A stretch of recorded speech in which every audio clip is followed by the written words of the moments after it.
회복되어야 할 세 가지. 첫 번째, 느헤미야 3장 1절에서 32절 말씀.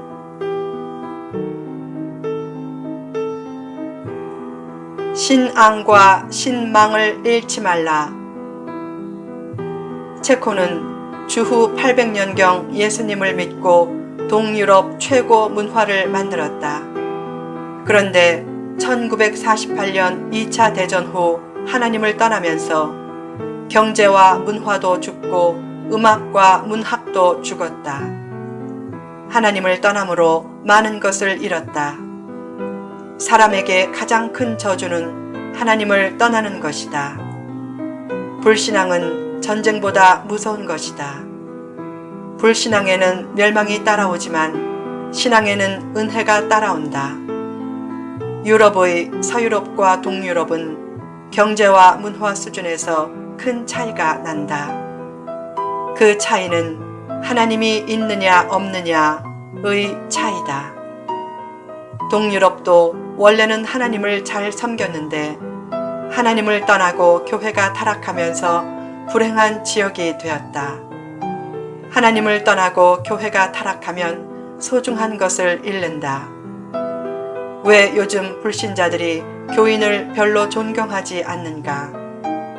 신앙이 있으면 신망도 있어야 하는데 많은 교인들이 신망을 잃었기 때문이다.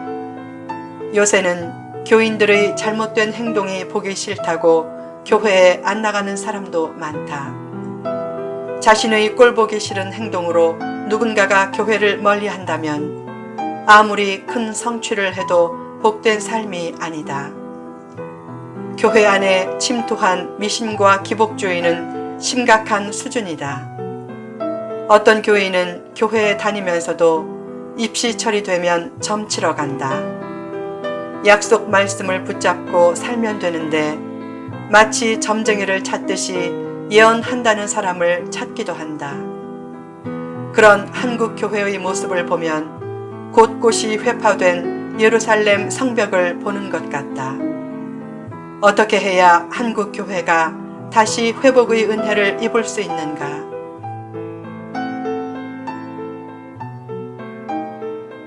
회복되어야 할 세 가지. 본문에는 성벽 재건에 나서는 백성들의 모습이 나타나 있다. 하나님의 은혜를 새롭게 입기 위해 회복되어야 할 것은 무엇인가? 1. 예배의 회복. 예루살렘 성벽에는 수많은 문이 있었다. 어문은 고기를 들여오는 문이고 옛 문은 예루살렘 북쪽의 여선하로 통하는 문이고 골짜기 문은 골짜기로 통하는 문이고 분문은 분녀를 처리하는 문이고 샘문은 실로암 못으로 통하는 문이고 수문은 여의도 광장과 같은 대형 광장 앞에 있는 문이고 마문은 말을 탄 사람들이 성내로 들어갈 때 이용하던 문이었다. 그 중에서 가장 먼저 언급된 문은 양문이다. 제사에 쓰일 양과 염소가 성전으로 옮겨질 때 통과하는 양문이 가장 먼저 언급된 것은 예배의 중요성을 암시한다. 예배가 무너지면 다른 많은 것들도 따라서 무너지고 예배가 회복되면 다른 많은 것들도 따라서 회복된다. 구약시대 제사장들은 하나님께 제사할 때 흠 없는 제물을 드렸다. 그처럼 흠 없는 예배를 드리기 위해 시간도 힘써 지키고 예배 중에 자세도 반듯하게 하면서 예배에 집중하라. 가끔 보면 예배 때 조는 사람들이 있다. 세상에서 힘들게 살다가 교회에 오면 어머니 품처럼 편안하니까 졸음이 올 수도 있다. 또한 성도가 조는 데는 설교자 책임도 크다. A 집사는 예배 때마다 졸았다. 하루는 목사가 옆에 앉은 B 집사에게 말했다. 집사님, 저분 좀 깨우세요. 그러자 B 집사가 투덜거렸다. 자기가 재워놓고 나보고 깨우래. 성도가 조는 것에는 설교자 책임도 있지만 매주 설교를 시작할 때부터 조는 것은 문제다. 어떤 사람이 30년 만에 고향 교회를 찾았는데 30년 전에 잘 졸던 집사가 그때도 조는 것을 보았다. 그 집사는 설교를 시작하면 바로 졸았다. 한 번은 졸다가 의자 모서리에 이마를 찌고 붕대를 붙이고 다니면서도 계속 졸았다. 그런데 신기하게도 설교가 딱 끝나면 어느새 졸음에서 깨어나 얼굴이 환해졌다.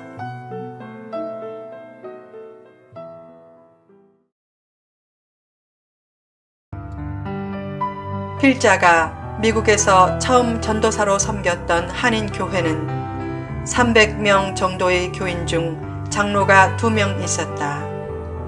그때 필자가 매주 주일 출석 인원을 세웠는데 한 장로는 졸고 있을 때가 많았다. 심지어는 3명이 당회를 할 때도 자주 졸았다. 그래도 목회자는 늘 그 장로를 칭찬했다.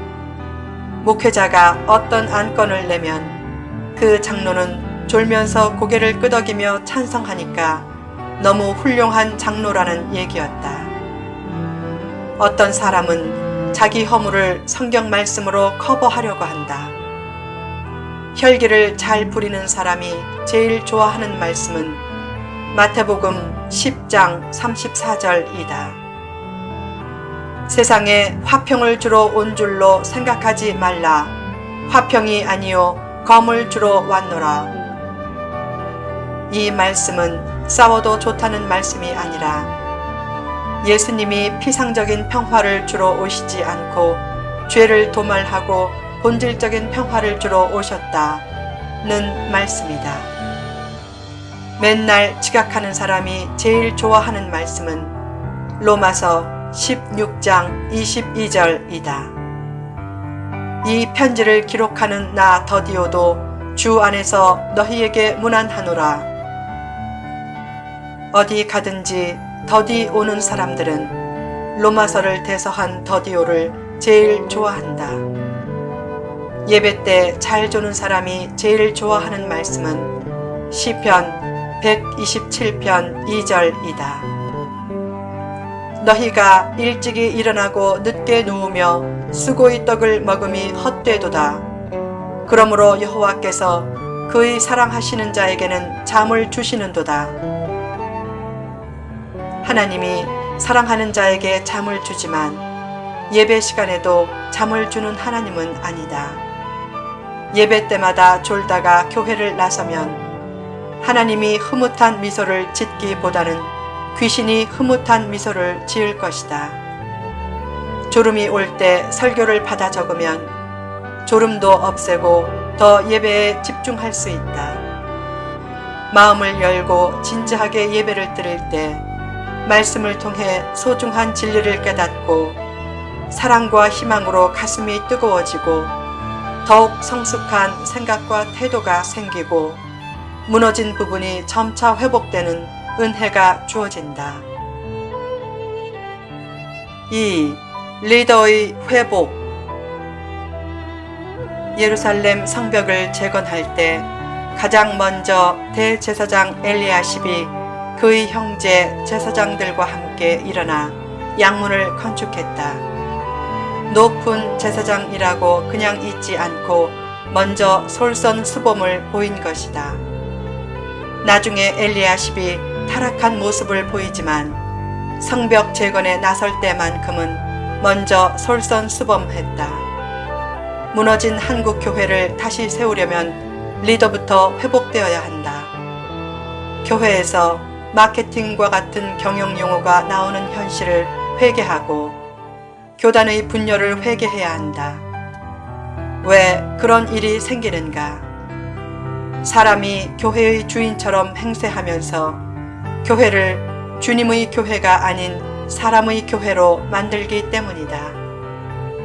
한 목사가 교회를 개척할 때 생각했다.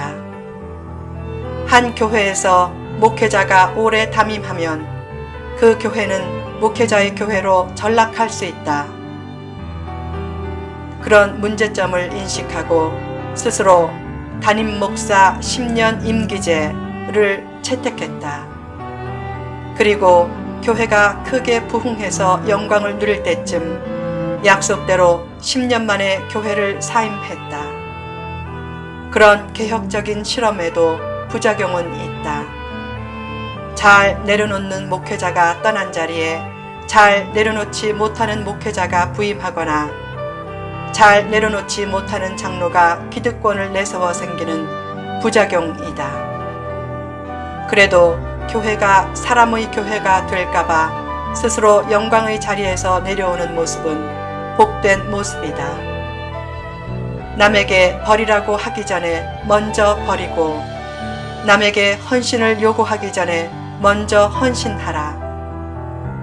왜 하나님이 리더가 되게 하셨는가? 먼저 헌신하라는 뜻이다. 리더란 남을 이끄는 사람이란 뜻이지만 먼저 헌신하는 사람이란 뜻도 있다. 머리가 되고 꼬리가 되지 않는 축복을 받았으면 먼저 헌신하라. 반대로 먼저 헌신하면 머리가 되고 꼬리가 되지 않는 축복 가능성이 커진다. 먼저 직분을 얻었으면 먼저 헌신하라. 앞선 사람이 헌신하면 뒤따르는 사람도 헌신을 배운다. 헌신적인 교우의 삶을 통해 배우는 교훈은 때로는 목회자의 설교보다도 더 교육 효과가 있다. 교회에서 조용히 헌신하는 성도를 보면 목회자는 저분이 행동으로 설교하는구나 하고 고마운 마음을 가진다. 가정에서도 자녀가 잘 되기를 원하면 부모가 먼저 헌신의 본을 보이라. 그러면 자녀도 똑같이 헌신하고 그런 자녀 중에는 걸식하는 자녀가 없다. 모두가 스스로 리더라는 심정으로 먼저 헌신하면 무너진 부분이 다시 세워진다. 후편에 계속됩니다.